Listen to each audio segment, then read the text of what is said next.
Si vous faites ces 3 erreurs avec votre proche atteint d'Alzheimer, vous déclenchez sûrement l'agitation et des troubles de comportement. Et vous, votre propre épuisement. Dans cette vidéo, je vais vous révéler les 3 choses à ne jamais faire avec votre proche atteint de démence, atteint d'Alzheimer. En les évitant, vous allez réduire considérablement les troubles du comportement puis retrouver votre calme au quotidien. Parce que, soyons honnêtes, des fois, vous perdez patience, puis vous vous en voulez après. Vous n'êtes pas seul dans cette expérience. C'est exactement pour ça que j'ai créé cette vidéo aujourd'hui. Je suis Caroline Filiatro, formatrice spécialisée en approche Montessori pour Alzheimer et validation émotionnelle. J'accompagne des familles comme la vôtre pour mieux vivre avec la maladie, puis à retrouver aussi de la confiance dans votre rôle d'aidant au quotidien. Écoutez Catherine qui vit avec sa mère atteinte d'Alzheimer et que j'ai accompagnée avec mon programme. On l'écoute. Je me sentais seule à prendre soin de ma mère. Puis j'avais besoin de conseils, tu sais, je voulais bien faire, puis des fois je trouvais que j'étais pas si bonne, je me questionnais. Là, j'ai vu l'annonce de Caroline, puis je l'ai appelée, puis je pense que ça m'a changé, tu sais, j'ai eu ce que j'avais besoin. J'avais besoin de quelqu'un qui me jugerait pas, qui avait l'expérience qu'il fallait pour m'aider, m'apporterait une douceur aussi avec ma mère, tu sais. Puis maintenant, je trouve que je suis une meilleure aidante. Je suis fière de moi, tu sais. Avant de vous donner les 3 erreurs, une chose importante si vous voulez un accompagnement personnalisé comme Catherine, j'ai ouvert quelques places, quelques appels découvertes gratuits de 30 minutes. Alors, le lien du formulaire est juste ici en dessous du vidéo. Alors, c'est parti. Voici les 3 choses à ne jamais faire avec votre proche atteint d'Alzheimer de démence. Le premier conseil, n'essayez jamais de corriger votre proche ni de le contredire. Ça peut sembler naturel de vouloir rétablir la vérité, mais avec une personne atteinte de démence, ce réflexe, ça crée souvent plus de stress, de détresse, que de réconfort. Votre proche, il vit avec sa réalité intérieure qui est vraiment propre à lui, puis de le corriger, c'est de lui rappeler involontairement qu'il perd la mémoire. Puis ça peut créer plus de désorientation. Alors, c'est pas ça qu'on souhaite. Comme par exemple, votre père qui a toujours été très actif dans sa vie, il commence à parler de sa journée de travail d'hier, puis de son retour demain au travail, alors qu'en réalité, ça fait 10 ans qu'il n'a pas travaillé. Alors, évitez de lui dire « Papa, tu ne travailles plus, voyons, tu es à la retraite. » Alors, cette remarque risque vraiment de provoquer de la confusion, de la frustration, car dans son esprit, votre père, il travaille encore. Essayez plutôt de lui dire « Oui, papa, ton travail, c'est important pour toi, tu aimes beaucoup ce que tu fais. » Alors, ça va lui permettre de parler de ce qui est important pour lui, ce qui compte pour lui, sans se sentir corrigé ni invalidé. Parce que votre père, il a besoin de se sentir utile encore, puis en l'écoutant simplement, vous lui offrez cette reconnaissance qui est très importante. Un autre exemple, votre père, il vous dit « Je veux rentrer chez moi », bien vous lui dites « Bien voyons, c'est là ta maison maintenant ». Cette phrase va juste accroître son angoisse, son agitation, parce que dans son esprit, l'endroit où il habite, c'est où il se sentait en sécurité. C'est peut-être sa maison d'enfance ou l'endroit qu'il a vécu avec sa femme, sa famille. Alors, essayez plutôt de lui dire « Oui, papa, ta maison, elle te manque.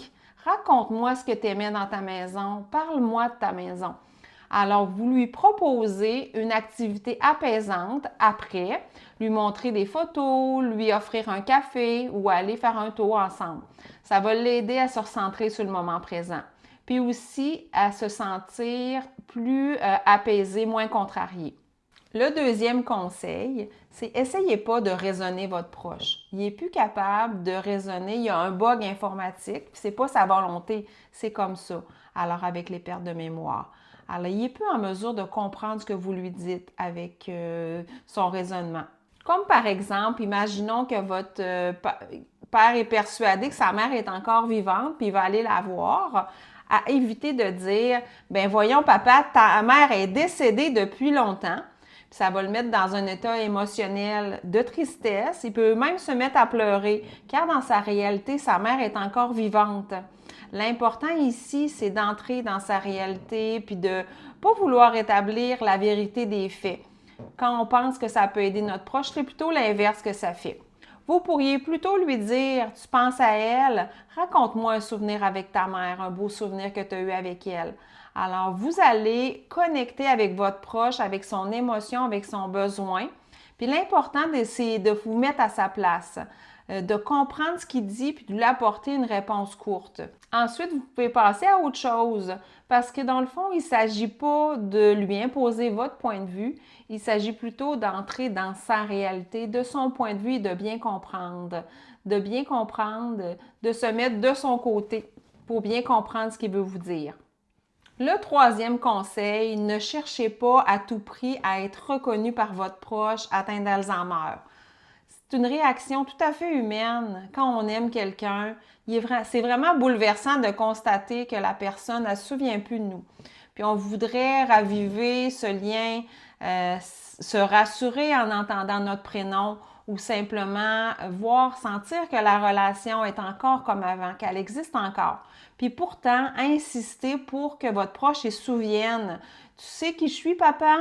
Ça fait juste ajouter de la confusion puis du désarroi à votre proche. Puis c'est pas ça qu'on veut.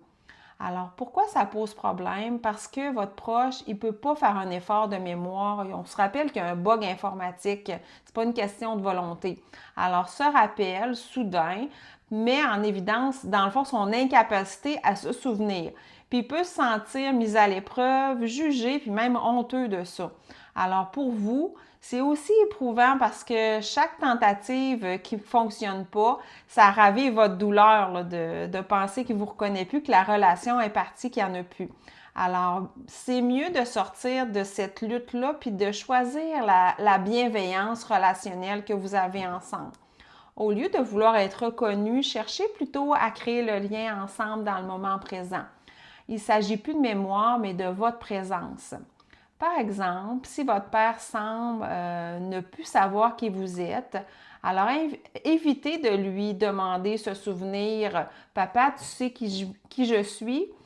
car ça déclenche souvent chez lui une recherche intérieure puis qui c'est stressant pour lui. Alors, essayez plutôt de lui dire « Papa, je suis contente de passer du temps avec toi aujourd'hui. » Alors, vous allez voir que ça fait vraiment une différence. Puis après, vous poursuivez quelque chose que vous aimez ensemble. Mettez une chanson de sa jeunesse pour chanter ensemble, danser, caressez-lui la main. Souriez simplement. Votre présence bienveillante fait la différence.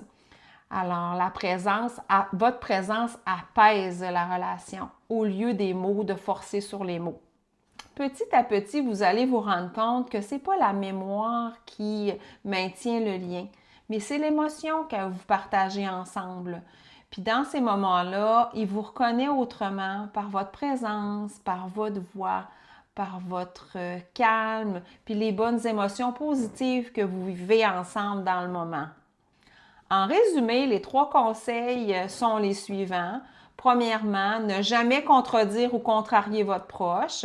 Deuxièmement, n'essayez pas de raisonner votre proche non plus. Troisièmement, ne cherchez plus à tout prix à être reconnu. Je ne vous cacherai pas que si vous parvenez à éviter et à maîtriser ces erreurs, vous allez avoir une relation beaucoup plus facile ensemble, plus de gagnant-gagnant et il va y avoir moins de frustration de votre côté, moins d'agitation, puis vous allez vivre une relation plus apaisée, même si la maladie avance. Alors, de tout cœur avec vous, une très belle journée. On se voit bientôt.